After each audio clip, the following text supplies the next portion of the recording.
American-made M1 Abrams tanks finally arrived in Ukraine with a specific mission: killing Russian tanks. What kind of prowess? The M1 Abrams may be the best tank Ukraine has received. It can do other things, but it's built to kill tanks, said Robert Greenway, an expert at the Hudson Institute. The M1 Abrams is the M1A1 version, not the new A2s, because the new tanks take longer to be delivered to Ukraine. John Gentile, director of RAND's Arroyo Center, said there was no significant difference between the Abrams and the German Leopard tank and the British Challenger, but claimed there was a big gap between the Abrams and the Russian tank. Even the Russian T-90M is inferior in capability to the three Western tanks. The Russian tank is lighter and therefore more vulnerable, and its optics and fire control systems are not on par with the Abrams or Leo or Challenger. Gentile, a retired U.S. Army officer, said in a statement. The M1 Abrams was originally designed to give the U.S. an edge over the Soviet Union in land warfare. Its powerful gas turbine engine could carry the 60-ton M1A1 at speeds of up to 70 km per hour, its main weapon firing accurately on the move. As for the heavy armor to provide protection against anti-tank weapons, the design was emphasized on the ability to survive pre-crew. American-made tanks have much heavier armor than Russian tanks. During the Gulf War, the U.S. military recorded several examples of enemy fire bouncing off the tank. The Abrams is very heavy compared to Russian tanks, but all that weight provides good protection for the crew, Gentile said. Abrams, both the A1 and A2,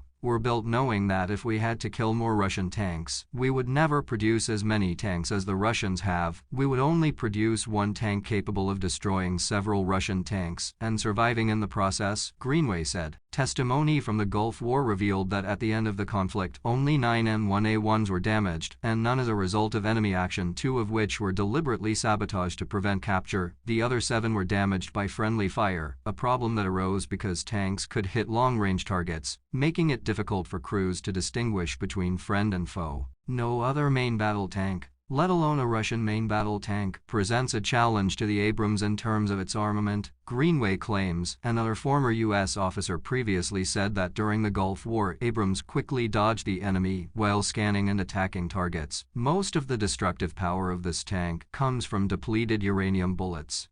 The bullet was very effective at penetrating enemy armor because it became even sharper upon impact. According to former British Colonel Hamish de Breton Gordon, DU was the strongest tank ammunition, with much greater pounding power than traditional tank ammunition. It is very effective to kill Russian tanks. DU also means that you can shoot Russian tanks at any position, even if the tank is the thickest layer, he said.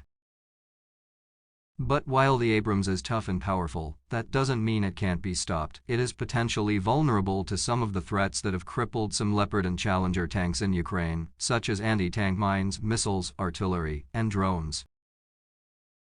Russia has already stated that the M1 Abrams will burn in the conflict in Ukraine. All this does not in any way affect the essence of special military operations and their results. They will also burn, Kremlin spokesman Dmitry Peskov said.